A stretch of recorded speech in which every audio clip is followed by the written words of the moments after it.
Për të diskutuar më shumë për zhvillimet në kuvend, kemi ftuar për intervistë deputetën e vetëvendosis Alma Lama.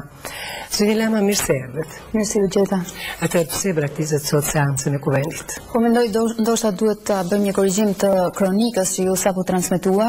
Ne nuk e lëshuam seancën pas u miratua ligji për hoqjen e madhe, po e lëshuam gjatë procesit të miratimit, përkatësisht ndërsa po diskutohej amandamenti numër 5. Arsyeja pse e lëshuam ishte sepse ishte e pamundur të vazhdojë më tej, sepse deputeti ynë në këtë komision ju mohua fjala, nuk pati mundësinë që të argumentonte në lidhje me amandamentin. Atmosfera e krijuar ishte e tillë që në pamundësi edhe të fjalës çfarë do të bënim më tej në seancë. Atëherë sipas jush cilat dëme i bën Kosovës nga miratimi këtyre projekt ligjeve të sotme?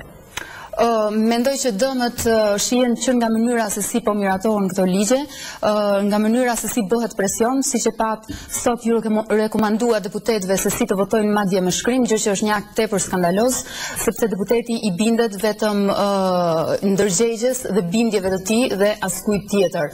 Dëmet janë të shumta. Në radhë të parë, asnjëri nga këto dy ligje nuk gjen mbështetje as në pakun e Atisarit, është tejkalim, domethënë edhe i pakos Atisarit dhe rrjedh si pasojë e aftësisë atyre që kanë përgatitur ligjin për të mbrojtur në të vërtetë bazën e shtetit Kosovës. E dyta është që cënohet shteti laik. Ne tani në të ardhmen, në rast se do të aplikohen këto ligje, do të shohim se si priftërinë dhe hoxhallarët do të vendosin se si ne të ndërtojmë shtëpitë dhe rrethinat tona, se si ta rregullojmë qytetin, përkatësisht në qytetin e Prishtinës, për shembull, gjë që është një logjikë krejtësisht e papranueshme. Dhe çështja tjetër është përse të vendosim standarde të dyfishta në një shtet unitar. Ne po shkatrojmë modelin e shtetit unitar duke ju krijuar mundësi institucioneve të ndryshme, qoftë fetare, vetëm e vetëm pse janë serbe, që të sabotojnë vendndërtimin e shtetit. Ju keni ngritur shqetësime edhe për miratimin e projekt kodit penal. Cili është shqetësimi juaj rreth kësaj? Ku është brenga juaj? Po, sot kanë kaluar dy amandamente shumë të rrezikshme për lirinë e mediave, që janë neni 37 dhe 38, dhe megjithëse kemi lobuar dhe ngritur me forcë këto dy amandamente janë një mish i huaj në kodin penal dhe do duhet të fshihen, dhe jam e bindur se dhe Komisioni Evropian dhe OSBE-ja do të reagojnë për këtë. Kuvendi i Kosovës, deputetët, do të thoja me papërgjegjshmëri dhe pa dëgjuar argumentet e palëve që i mbronin, votuan kundër, duke mos pasur asnjë farë ndjeshmërie në lidhje me lirinë e mediave dhe të gazetarëve. Çështja është shumë e rëndësishme.